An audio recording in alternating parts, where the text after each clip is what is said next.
O jovem que cresceu na geração digital, da internet e das redes sociais e nunca gostou muito de ficar vendo o jornalzinho da Rede Globo sabe muito bem o que está acontecendo, que o PT é um fracasso total, que a economia está sendo destruída e que Lula nunca teve um projeto de país. Graças à informação descentralizada e barata, a geração Z está testemunhando o quão ruim é a esquerda no poder e que os petistas representam o velho sistema falido e corrompido. Vamos descobrir como pensam os integrantes dessa geração. Esta é o Visão Libertária, sua fonte de informações descentralizadas e distribuídas. Ajude a propagar as ideias de liberdade. Deixe o seu like e compartilhe com seus amigos. Um artigo seu pode virar vídeo aqui também, sabia? Este artigo foi escrito por historiador libertário, revisado e narrado por Gordinho Caipira. No mês de março, dados levantados pela Atlas Intel e pela Bloomberg revelam que mais de 72,7% da geração Z rejeita o governo Lula. Esse dado se refere a pessoas que têm entre 16 e 24 anos. Então não estamos falando de toda a geração Z, mas de uma parte significativa dela. A geração Z se refere a pessoas que nasceram entre meados de 1995 e 2010, ou seja, é a primeira geração de nativos digitais, a qual seus integrantes cresceram conhecendo bem as tecnologias modernas e estão sempre hiperconectados nas redes sociais. Essa geração é conhecida também por busca de propósito de vida e equilíbrio no trabalho. De modo geral, as pessoas dessa geração valorizam muito a diversidade, a sustentabilidade e a saúde mental, sendo considerados muito criativos, imediatistas e socialmente conscientes. Levando isso em consideração, dá para entender porque muitos desses membros da geração Z são progressistas que defendem pautas ambientalistas, são politicamente corretos e levantam bandeiras de causas como a LGBT. Mas também, por outro lado, é uma geração de libertários, que não cresceram sendo doutrinados pelos jornais da grande mídia e perceberam com o tempo o quão problemático, burocrático, omisso e oneroso é o Estado brasileiro.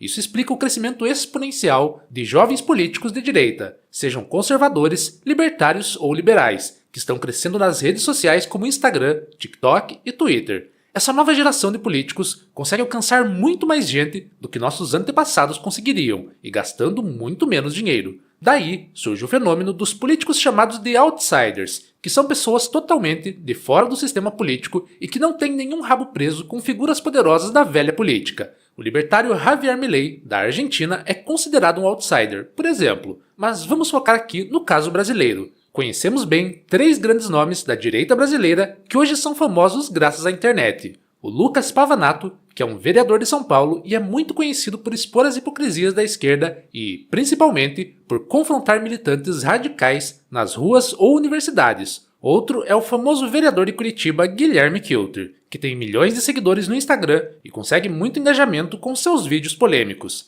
E o mais famoso de todos, que o Brasil inteiro conhece e que tem a bênção de Jair Bolsonaro para liderar a direita brasileira é Nicolas Ferreira. Nicolas é o político com mais seguidores no Instagram, só atrás de Jair Bolsonaro, e seus vídeos denunciando os erros, mentiras e hipocrisias da esquerda são os que mais viralizam na internet, alcançando praticamente o país inteiro. Nicolas tem uma ótima comunicação e é um jovem inteligente e de princípios cristãos e conservadores, que consegue se conectar com grande parte da população brasileira. Formado em Direito, Nicolas é escritor, pai e tem se mostrado um político destemido que consegue juntar milhares de pessoas, sendo visto como um futuro presidente do Brasil por muitos, mesmo ainda sendo muito jovem. Basta lembrar que Nicolas foi o deputado federal mais votado da história de Minas Gerais, tendo recebido 1,4 milhão de votos nas eleições de 2022, quando tinha apenas 26 anos.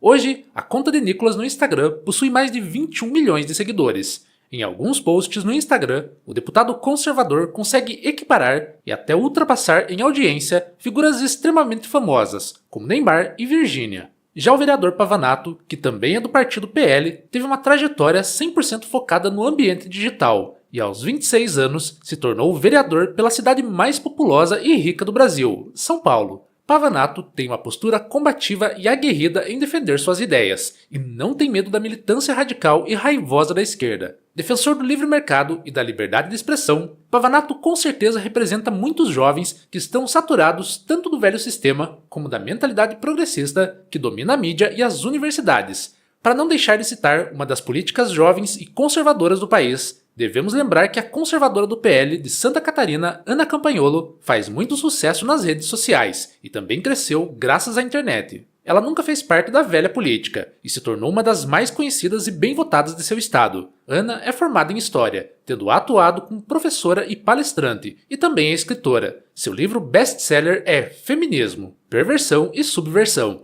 e essa mulher tem conquistado cada vez mais o coração da geração Z, com sua boa comunicação e seu posicionamento nas redes sociais. A verdade é que o conservadorismo político, antes das redes sociais, não tinha tanta força no Brasil, apesar de grande parte da população ter costumes e visão mais conservadora. Na época em que o sistema controlava as universidades e a cultura, a velha mídia conseguia impor uma visão mais socialista sobre a política, economia e sociedade, e poucos políticos conservadores tinham espaço e voz. Além disso, os jovens que cresceram hiperconectados valorizam a liberdade econômica e querem qualidade de vida, não vendo mais no PT a chance do país ter um futuro de prosperidade.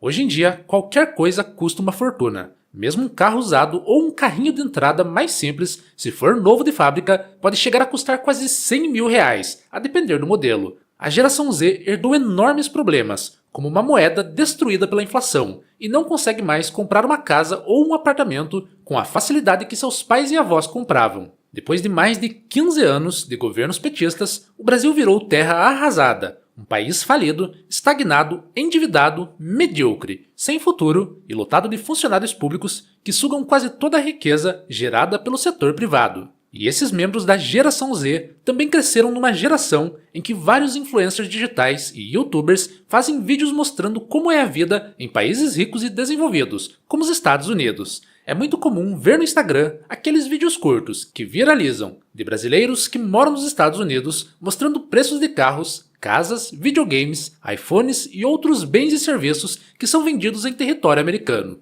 Isso deixa essa geração cada vez mais decepcionada com a mediocridade da economia brasileira, e as pessoas percebem que o Brasil parou no tempo. Está claro que desde que Lula assumiu o poder em seu terceiro mandato, o número de pessoas que decidiram abandonar o Brasil aumentou. Os principais destinos têm sido Paraguai, Estados Unidos e Portugal, além de outros países ricos como Reino Unido e Alemanha. Mas voltando aos dados da pesquisa realizada pela Atlas Intel e pela Bloomberg, cerca de 85% dos evangélicos rejeitam o governo Lula, exatamente por saberem que as ideias de Lula e do PT estão alinhadas às pautas progressistas. Hoje em dia, os cristãos se sentem desrespeitados pelos militantes de esquerda, que adoram menosprezar e vilipendiar a fé desses religiosos. É comum ver universitários e feministas falando mal da igreja e do cristianismo, e até mesmo atacando a instituição da família. O Brasil foi fundado por cristãos e sempre foi um país de raízes católicas e conservadoras. Tentar mudar à força isso é comprar guerra com boa parte da população. No início de 2026, o jornalista Eduardo Bueno, conhecido como Peninha, um comunista radical e grande admirador de Lula, chegou a declarar que evangélicos não deveriam ter direito ao voto. Além de tudo isso, podemos fazer uma breve análise do governo Lula desde o começo de 2023. Foram constantes os aumentos de impostos, como nos produtos internacionais da Shein e na gasolina, e foi nítida a grande tentativa de censurar as redes sociais, algo que foi percebido por essa geração de jovens hiperconectados. Apesar de usarem termos bonitos para tentar esconder o plano de censura, como combate ao ódio e ao extremismo, as pessoas estão acordando para a verdade, de que a esquerda não tolera divergência e não sobrevive num ambiente digital com liberdade de informação e expressão.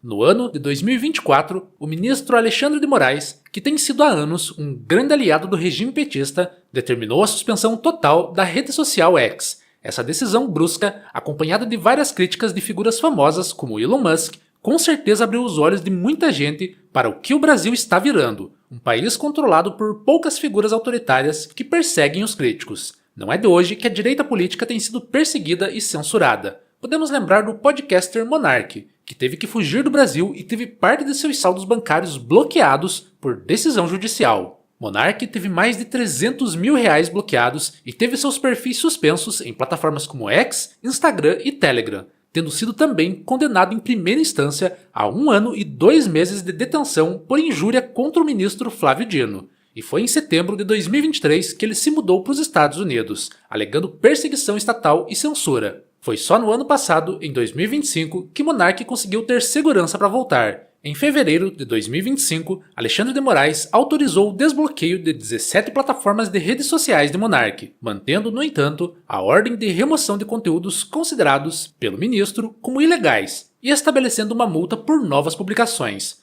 Não podemos nos esquecer dos jornalistas Alan dos Santos e Rodrigo Constantino. Essas pessoas claramente foram perseguidas apenas por suas ideias e opiniões, que ameaçam o consórcio PT-STF e a visão hegemônica dos grandes partidos políticos. Mesmo em tratamento de saúde devido a um câncer, o jornalista Rodrigo Constantino continuou sendo perseguido e não teve acesso ao seu dinheiro no Brasil, algo que mostra a desumanidade e a tirania dessa ditadura. Enfim, a geração Z é a geração que cresceu com inovações como o Uber, o marketing digital e o crescimento das redes sociais, sobretudo do YouTube e do Instagram. Boa parte dos membros dessa geração, ao contrário de seus pais, não cresceram ouvindo rádio ou assistindo aos jornais da Rede Globo, Rede Bandeirantes e do SBT. Muitos jovens dessa geração são pessoas que conhecem as ideias libertárias e conservadoras e conheceram os pensadores famosos dessas vertentes políticas, como Ludwig von Mises, Frederic Bastiat, Roger Scruton, Russell Kirk, Murray Rothbard, Ayn Rand, Thomas Sowell e tantos outros. Para essas pessoas, é nítido que o Brasil de Lula é o velho Brasil dos sindicatos, do trabalhismo e da CLT, um país atrasado no tempo de Getúlio Vargas, um tirano autoritário que importou muitas ideias fascistas de Estado grande e centralizado e foi conhecido por perseguir milhares de imigrantes e suas culturas.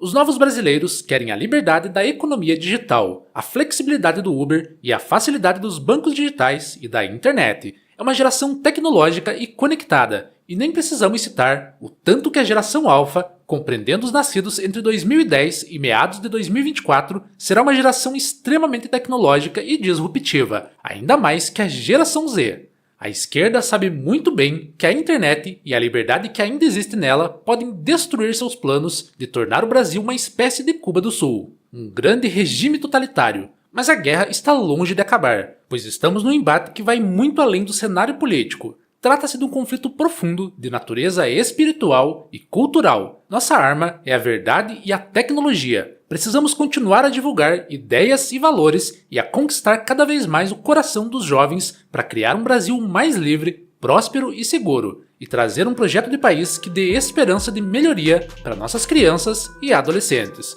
Obrigado pela audiência. Este é um canal colaborativo. Participe você também. Cadastre-se agora mesmo em nosso site visãolibertaria.com e envie os seus artigos por lá. Os colaboradores recebem recompensas em Bitcoin. Inscreva-se no canal e clique no botão da campainha para ser avisado de novos vídeos. Até a próxima!